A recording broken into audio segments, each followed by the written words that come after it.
2019년 8월 12일 월요일 돈다방 미쓰리 시작하겠습니다. 자, 새롭게 한 주가 시작이 되었습니다. 대부분의 주식하시는 분들은 어떠실지 모르겠습니다만 저 같은 경우는요. 금요일 날부터 한 토요일까지는요. 반성의 시간이 돼요. 아, 나 지난주에 손실 났는데 이거 어떡하면 좋지? 아, 나 너무 까먹은 거 아니야? 아, 큰일 났네. 나 왜 안 팔았을까? 나 왜 지난주에 내가 수익 냈는데 안 팔았을까? 이런 그 후회와 원망과 뭐 이런 것들 때문에 지금 힘든 토요일을 보냈거든요.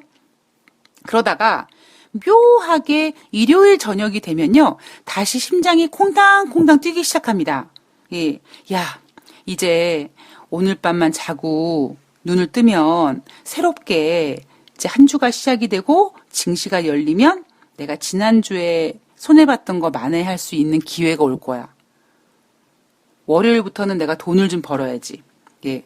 인간은 기대감을 먹고 사는 동물이다 보니까, 아유, 그래. 뭐 다가오는 한 주 또 뭐 엉망진창이겠지. 사실 이런 생각보다는요, 현실은 어렵지만, 아이, 그래도 뭐 잘할 수 있을 거야. 이런 기대감을 갖게 됩니다.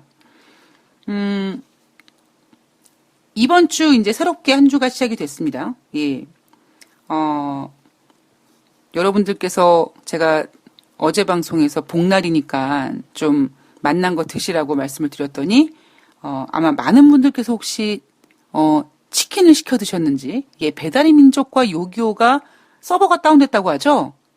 그 이유가 뭐야? 그랬더니, 이제 복날을 맞이해서, 예, 치킨의 판매가 뭐 증가했다. 가만히 있어봐. 그러면 치킨 관련주를 사야 됩니까? 뭐. 자, 저는 한때 매매에 미쳐 있었을 때요. 그러니까 매매 중독증 환자였을 때는요. 토요일과 일요일날 증시가 쉬는 것에 대해서 불만이었습니다. 그리고, 근데 지금 생각은 많이 달라졌거든요. 그러니까 오히려 지금은요, 제가 좀 가장 부탁하고 싶은 부분은 점심시간 좀 부활시켰으면 좋겠어요. 예. 점심시간이 왜 부활됐냐면요, 원래 토요일날 증시도 열렸었거든요. 물론 뭐 3시까지 열리진 않았었고요. 전장만 열렸습니다. 그런데, 주 5일 근무제가 시작이 되면서 사실 증권업에서 가장 먼저 주 5일제를 시행했다라고, 가장 먼저는 아니지만 그래도 예, 굉장히 빠른 시행을 했던 업종이 증권업종인데요. 토요일날 증시를 없애다 보니 예, 거래량이 줄어들겠죠. 확실히 거래량 줄어들 거라는 거를 이제 우려해서 점심시간을 없앱니다. 토요일날 만들어질 거래량을 이제 평일 점심시간에 때우겠다. 뭐 이거겠죠. 그리고 최근에도 3시에 종가가 나왔는데 뭐 명분은 뭐 중국 증시와 연동하고 뭐 어쩌고 이런 얘기를 하지만 다 개풀 뜯어 먹는 소리고요. 그냥 예, 거래량 증가시키기 위해서요. 왜냐하면 최근 들어서 이 증시에서 거래되는 매매 대금이 예전같이 활성화된 게 아니기 때문입니다. 근데 여러분들도 느끼셨겠지만 뭐 달라지는 거 있습니까? 오히려 거래량은 더 줄고 있어요, 지금. 맨 처음에 증권사에서 점심시간을 없앴을 때요. 저는, 야, 나 어떻게 하지? 나 이제 굶어야 되는 거야? 그 직원들끼리, 야, 이제 햄버거나 먹어야겠다, 뭐, 김밥 먹어야겠다라고 얘기는 했습니다만, 여러분 생각해 보세요. 증권사 객장에서 바로 앞에 손님들이 있는데 거기서 햄버거를 우기적 먹을 수 있겠습니까? 김밥을 꾸역꾸역 먹을 수 있겠습니까? 그러니까 못 먹죠. 그래서 사실 전 처음에 점심시간을 없앴을 때 저는 굶었어요. 물론 나중에 좀 시간이 지나가니까 에이 뭐 점심시간이 없어져서 뭐 그렇다고 점심시간에 뭐 거래량이 뭐 그러니까 무슨 뭐 변동성이 크게 진행되는 것도 아니고 아유 그냥 밥이나 먹자 해가지고 또 얼마 되지 않아서 이 직원들끼리도 밥 먹으러 나가기도 했는데요. 우리는 그때도 점심시간이 없어졌을 때도 거래량이 증가될 것이다라고 해서 뭐 증권주가 기대를 좀 받았습니다. 이번에 종가가 30분 동안 연장되는 것도 뭐 그런 부분이 없지 않아 있었겠죠. 근데 결과적으로 어때요? 다 의미가 없습니다. 예. 증시에서 매매하는 거래량과 시간은 저는 의미가 없다고 생각합니다. 예. 시황과 거래량이 의미가 있는 거지, 예, 거래 시간과 매매하는 시간과 그 거래 대금에는 저는 그렇게 상관관계가 이론적으로는 있지만, 예, 어찌 보면 논리적으로는 있지만 현실적으로는 그렇지 않거든요. 괜히 점심시간 없애가지고 투자자분들이나 뭐 증권맨들이나 진짜 편하게 밥도 못 먹게 하고, 그죠? 그리고 괜히 그동안 전통적으로 3시에 장이 끝나서 몸이 3시에 맞춰져 있는데 그거를 3시 반까지 연장하는 바람에 더 피로를 누적시키는 주식시장에 뛰어든 투자자들의 건강을 해치는 결과만 만들어 놓은 게 아닌가. 예. 제가 지난번에 30분 그 시간 연장 한다고 했을 때, 뭐 중국 증시와 연동 어쩌고 이런 얘기 했을 때 제가 방송에서도 말씀드렸던 기억이 나는데, 중국 증시와 연동 때문이라고요? 아이고. 우리나라 증시가요, 예, 9.11 테러 때 후장을 연 증권 업종입니다, 우리가. 예. 9.11 테러가 났어요. 그러니까 미국 시간으로 이제 낮이고 우리나라 시간으로는 새벽이죠. 아침에 눈을 떴는데 사실 제가 그날 데이트가 약속되어 있는 날이었었거든요. 아니, 미국에서 테러가 났는데 오늘 출근하나? 뭐 저는 안 열릴 거라고 생각했거든요. 근데 회사에서 뭐 어떤 다른 연락하지 않았으니까, 그리고 또 뭐 나름 비상사태니까, 예, 출근을 했죠. 출근을 했는데 일단은 오전장은 열리지 않는 거가 결정이 났고 오후장은 좀 지켜보자 그랬습니다. 그러니까 조심스럽게, 아유, 야, 이 지경에서 어떻게 오후장을 열어? 말도 안 되는 소리지. 아니, 오후장 열면 뭐예요? 전 종목이 다 한가 갈 텐데, 뻔할 텐데. 근데 일본에서는 오후장을 열지 않겠다라는 결론이 나왔는데 우리나라는 오후장을 개장을 하더라고요. 야, 이 독한 놈들을 봤나. 예. 그날은요, 증시를 열면 안 되는 거였죠. 아마 여러분들 중에 이렇게 생각하실 수 있으실 거예요. 아니, 미쓰리, 어차피 악재가 터졌으니까 그 악재를 증시에서 소화시키기 위해서는 뭐 어차피 빠질 거 아니었어? 라고 생각하시겠지만 이런 생각을 한번 해보세요. 미국 증시가 열리면 미국 증시가 열리는 영향을 우리나라가 받지 않습니까? 그러면 미국이 테러가 발생됐고 미국 증시가 하락했고 그리고 또 하락하겠죠. 그죠? 뭐 한 번 하락하진 않았으니까. 그러면 최소한 한 번 충격은 좀 피하자라는 거죠.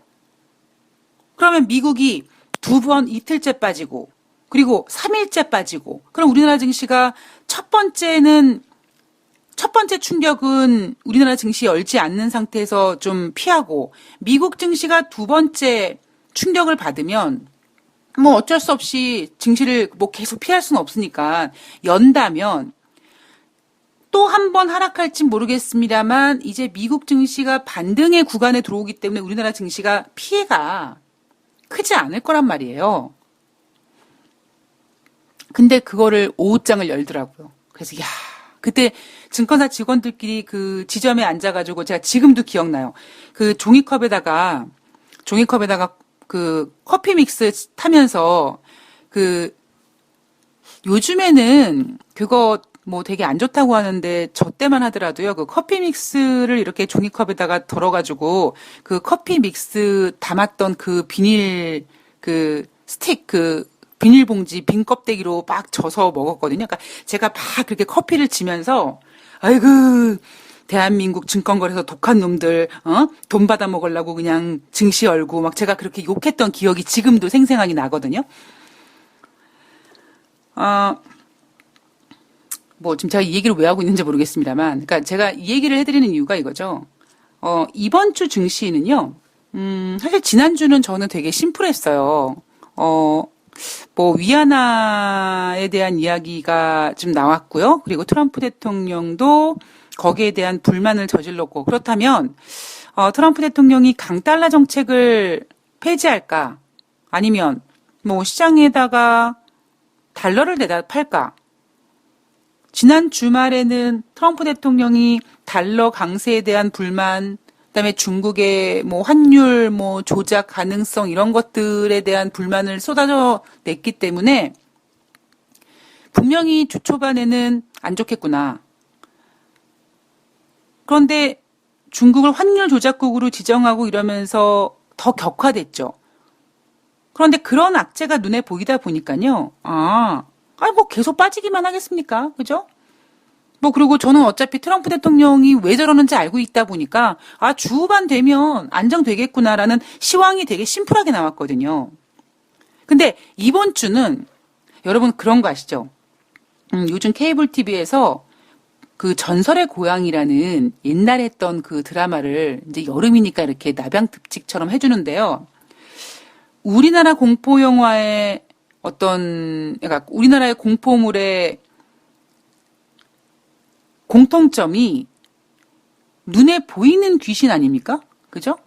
아니면은 제가 잘못 알고 있는지 모르겠습니다만 그때 트렌드는 전설의 고향의 트렌드는 눈에 보여주는 공포. 그러니까 처녀 귀신, 뭐 저승사자, 도깨비, 구미호 뭐 이렇게 눈에 보였잖아요. 근데 어느 순간부터 제가 영화에 대해서 잘 몰라서 뭐 맞는지 모르겠습니다만 어느 순간부터 이렇게 미국 공포물 같은 거를 접하면 눈에 보이지 않는 악령이라는 게 보여지는 거죠. 뭐 엑소시스트라고 하나요? 뭐 그런 것처럼. 그러니까 귀신이 눈에 보이는 게 아니라 귀신이 사람 몸에 들어간다든가 뭐 그래서 막 뭐 아주 나쁜 행동을 한다든가 이런 것들로 어떤 공포의 트렌드가 바뀐 건지 아니면 각 나라의 그런 그 트렌드가 다른 건지 모르겠습니다만 우리는 제가 그 전설의 고향이라는 거를 가끔 요즘 보면서 예전에 제가 하도 뻔질나게 봤던 것들이어서 스토리를 알지만 결과도 알지만 어떤 귀신인지도 알지만 이렇게 보면서 좀 재밌는 거예요. 그 귀신이 이렇게 분장한 것도 좀 재밌고요. 뭐 하여튼 뭐 그럼 재밌게 종종 보는데요. 제가 봤던 거라서 그런지 모르겠습니다만, 그리고 뭐 요즘 공포물의 트렌드가 아니기 때문에 그런지 모르겠습니다만, 사실 눈에 보이는 귀신, 구미호 안 무섭죠. 새벽에 깨가지고 제가 TV 채널 틀다가 전설의 고향 보면 볼 수 있거든요. 근데 진짜 무서운 건 뭐냐면 보이지 않는 공포거든요. 제가 이번 주가 바로 그렇습니다. 보이지가 않아요. 그러니까 지난주에는 주 초반에 뭐 주말부터 계속 트럼프 대통령이 지른 게 있었거든요. 그래서 아이고 저거 그냥 뭐 어떻게 되겠구나라는 게 있었는데 이번 주는요. 어찌 보면 트럼프 대통령이 추가적으로 뭔가를 이렇게 언급한 건 없어요. 그죠? 그런데 또한 이번 주에 뭐 어떤 되게 뭐 중요한 뭐 어떤 경제 지표라든가 중요한 어떤 일정들도 없고요. 연방준비은행 총재 발언들도 없습니다. 그리고 거기다가 우리나라 증시가 휴장이에요. 광복절 휴장입니다. 광복절이라는 것이 미쓰리를 상당히 혼란스럽게 만들 거죠.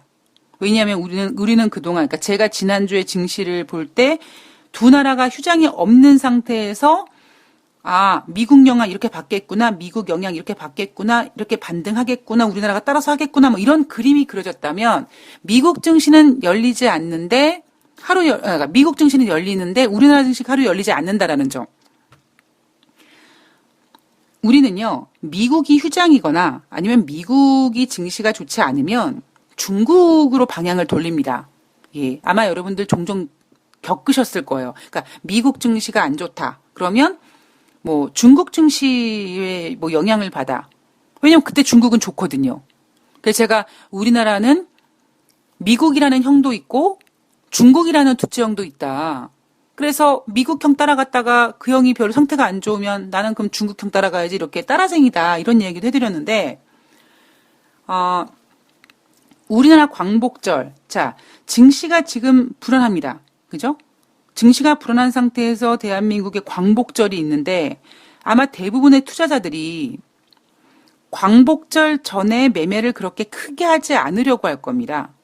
그러면 만약에 주 초반에 증시가 좋다면 주 초반에 매매를 하고 한 14일 정도에는 매매를 이제 스톱하고 광복절 보내고 그리고 일부 투자자분들께서는 16일 금요일 날 징검다리 식으로 이렇게 16일을 끼고 휴가를 가고 저는 진정한 휴가의 피크가 사실 광복절 끼고라고 생각하거든요.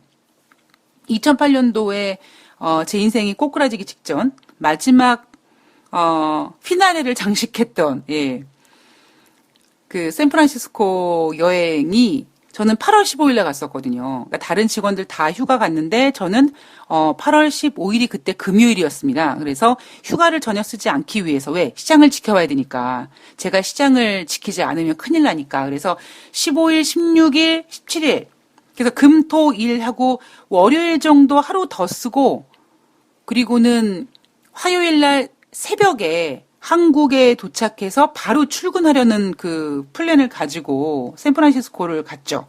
예, 그리고 돌아왔더니 제 인생이 엉망진창이 돼 있더라고요. 뭐 여하튼 그래서 이번 주 아마 광복절 끼고 막바지 휴가를 보내는 분들도 계실 겁니다. 그리고 우리나라 증시는 아무리 미국 증시가 뭐 후장에 이렇게 올라도요. 오후에 이렇게 주 후반에 이렇게 올라도 우리나라는 광복절이라는 것이 있기 때문에 일단 쉼표를 한번 끊고 갈 겁니다. 그래서 이번 주 증시는 사실 참 어려운데요. 보이지 않는 것들이 너무나 많아서 어려운 것도 있고요. 그리고 광복절이 있기 때문에 어려운 것도 있고요. 그리고 어쨌든지 간에 지난주보다는 좀 힘든 증시가 되지 않을까라는 생각을 가지고 있습니다. 예, 제가 유료 방송에서도 말씀을 드렸는데 어찌 보면은 뭐 분할 매수하시고 현금 가지고 계신 분들이 거기다가 미쓰리가 지난주에는 주 후반으로 갈수록 시장이 안정될 것 같습니다라고 말씀드렸으니까 20%만 참조하시고 갖고 계신 현금으로 주 초반에 분할 매수해서 주 후반에 수익 나는 미쓰리가 얘기한 게 이런 거였구나라고 느끼셨다면 문제는 뭐냐면 지난주에는 시황이 받쳐줬기 때문에 그게 가능했던 거고 이번 주는 좀 상황이 달라질 수 있다라는 거죠. 예. 보이지 않는 것들이 과연 얼만큼 시황을 힘들게 할까가 저는 이제 관건이고요. 제가 여러분들한테 뭐 월사금바 얘기해 드리면서 가급적이면 미쓰리는 금요일 날 이렇게 팔려고 한다라는 말씀을 전해드렸잖아요. 그리고 제가 6월달, 7월달은 이상하게도 미국 증시가 금요일 날은 이렇게 어떻게 해서든지 상승시켜서 끝내려고 한다. 근데 최근에는 금요일 날 증시가 금요일마다 약세거든요. 근데 미국의 금요일 증시는 우리나라 시장의 금요일이 끝난 다음에 열리기 때문에 미국 증시의 불안함을 고스란히 반영하는 장은 월요일 장이 됩니다. 그래서 가급적이면 미국 증시가 금요일 날 뭐 계급등을 하기 직전까지는 어찌됐던 간에 만약에 미국 증시가 금요일 날 계급등을 우리가 왜 개폭락이라는 단어는 쓰는데 계급등이라는 표현은 안 하잖아요. 그러니까 계급등이라는 거를 한다 해도 지금 증시가 계급등을 하면 할수록 위에 있는 매물한테 결론적으로는 팔 수 있는 기회를 주는 거기 때문에 어쨌든지 간에 저는 금요일 날 가급적으로 현금을 가지고 넘어가는 그래야지만 발 뻗고 편안하게 잠을 잘 수 있고 갖고 있는 현금으로 이번 주에 새롭게 다른 종목을 매매하든 물린 종목을 물타기 하든 뭐 할 수 있는 거 아니겠습니까? 이번 주는요, 지난주처럼 그렇게 쉬운 증시는 아닐 거라고 생각을 하고 있고요. 우리나라 증시 같은 경우에는 1937포인트에 끝났죠. 지난주 금요일 날. 1937포인트까지 끝났습니다만 우리는 지난주에 1900포인트가 깨지는 걸 겪었기 때문에 예를 들면 2000포인트가 우리나라 증시에서 주는 어떤 자존심이라면 그 자존심이 그냥 한 방에 무너졌고요.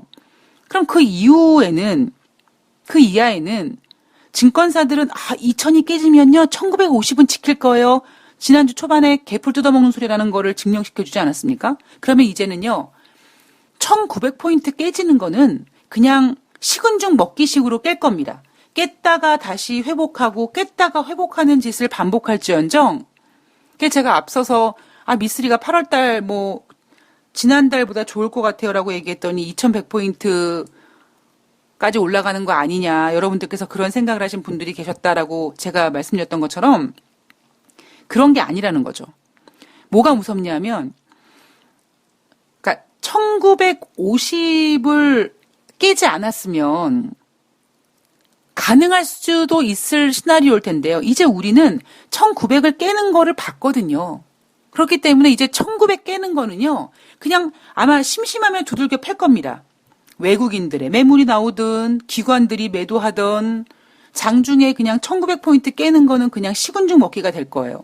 그게 제가 앞서서 2100포인트는 글쎄요, 뭐 반등을 해서 뭐 이번 주는 모르겠습니다만 어쨌든지 뭐 반등을 해서 2000포인트는 살짝 뭐 회복할 수 있을지 모르겠습니다만 2100포인트는 이제는 참 가까이 하기엔 너무 먼 당신이다라는 말씀을 드렸죠.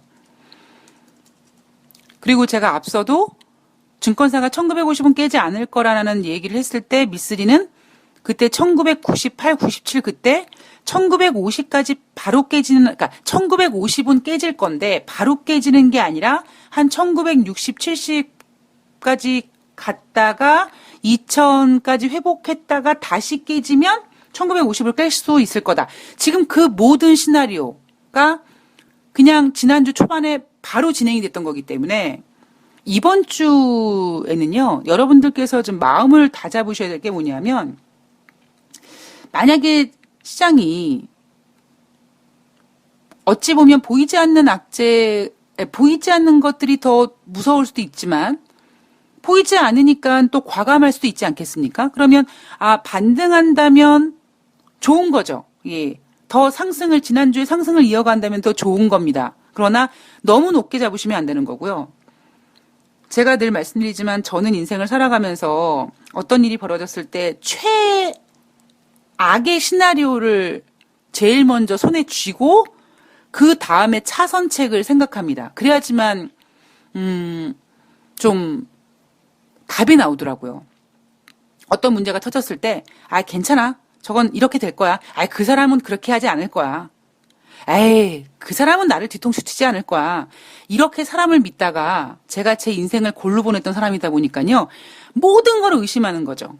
저 사람이 나한테 이렇게 하는 거는 이런 이유가 있는 걸 거고, 저 사람은 나를 뒤통수 칠 수 있는 사람이고, 뭐 이런 기타 등등의 생각들을 하고 저는, 겪어봤더니 근데 아니네? 이렇게, 예.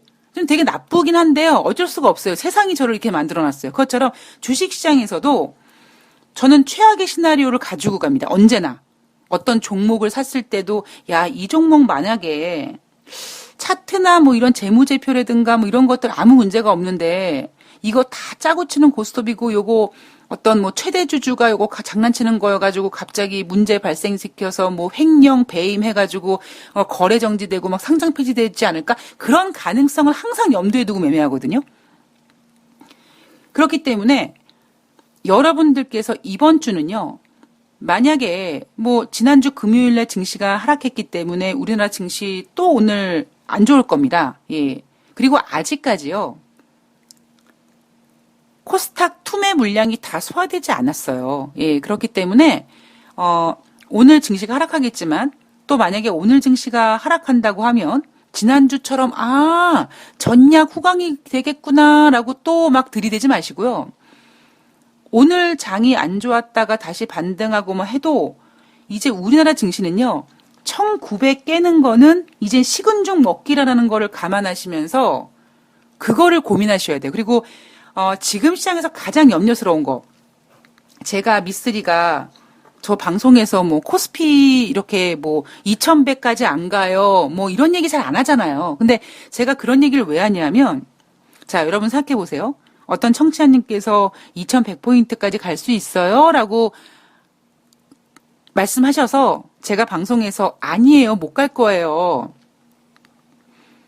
그러니까 꿈꾸지 마세요. 제가 그런 얘기 해드렸잖아요. 그런 청취자님처럼 생각하는 분들이 얼마나 많을까요? 그래. 야, 내가 진짜 대한민국 증시가 2000이 깨질 줄이야. 1900을 이렇게 정말 허무하게 깰 줄이야.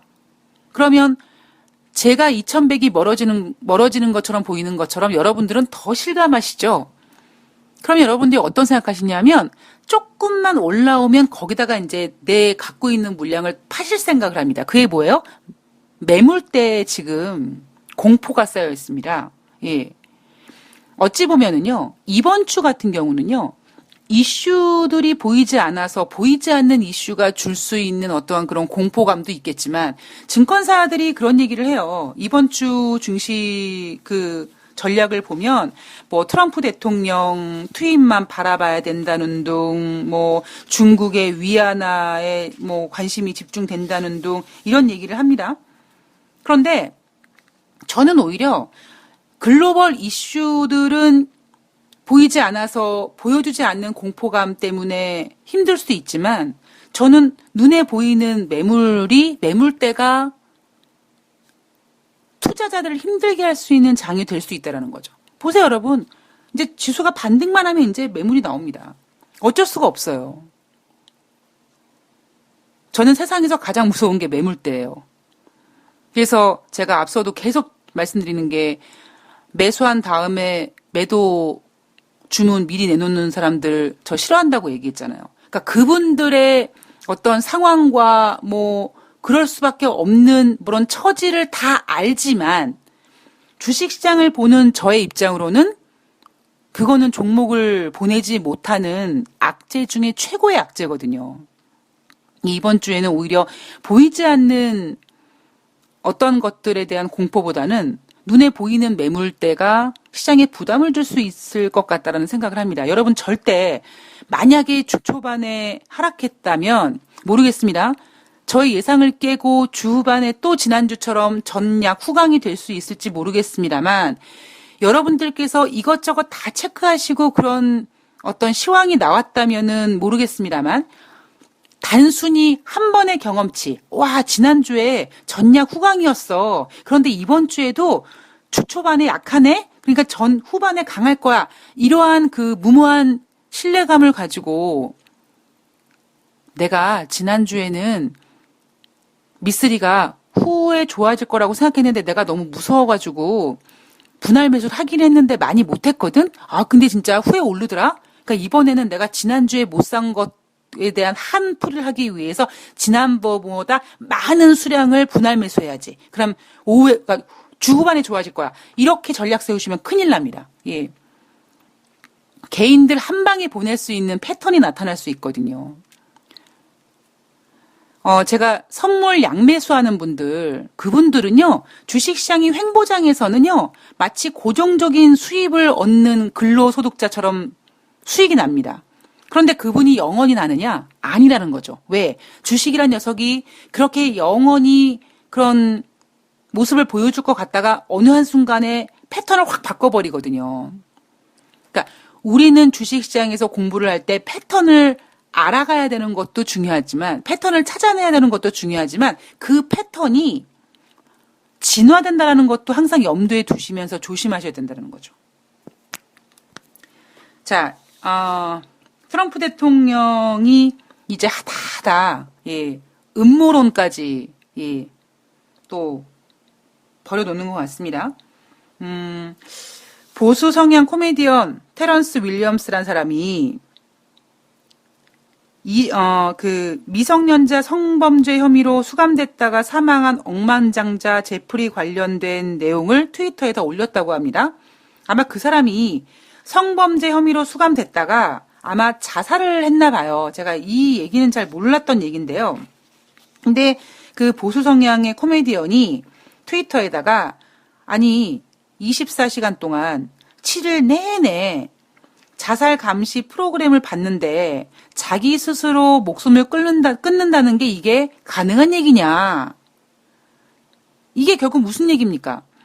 자살할 수 없는 상황인데 죽었다. 자살했다고 한다. 근데 이거는 자살 같지가 않다. 결국 누가 죽였다라는 거죠.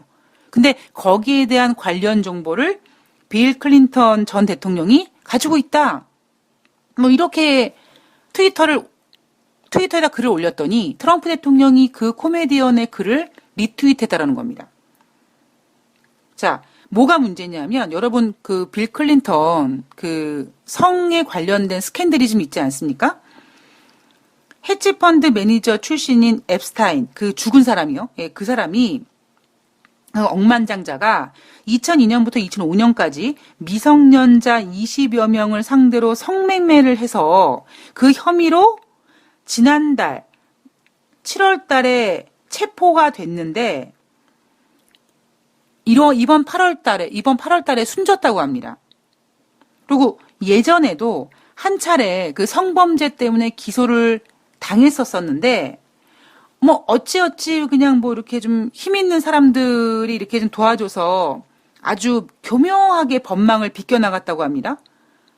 그래서 이번 8월 달에 그 억만장자 펀드 매니저 출신 앱스타인의 죽음을 가지고 분명히 뭔가 거기에 연관된 사람들이 앱스타인에 대해서 뭔가 좀 이렇게 얘기가 나올까봐, 즉, 나 지난번에 그 성범죄 혐의가 있었었는데 나를 도와준 사람이 누군데 그 사람들이랑 뭐 같이 뭘 했다든가 이런 기타 등등 나올 수 있지 않겠습니까? 그래서 그 제프리 앱스타 입에서 뭔가가 나올 거라는 것을 두려워한 어떤 사람들이 이 사람을 죽였다라는 거죠.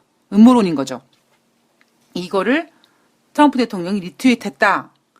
그래서 제가 이 보도를 가지고 보면서 야, 트럼프 대통령이 이제 하다하다 별지랄을 다 하는구나. 예.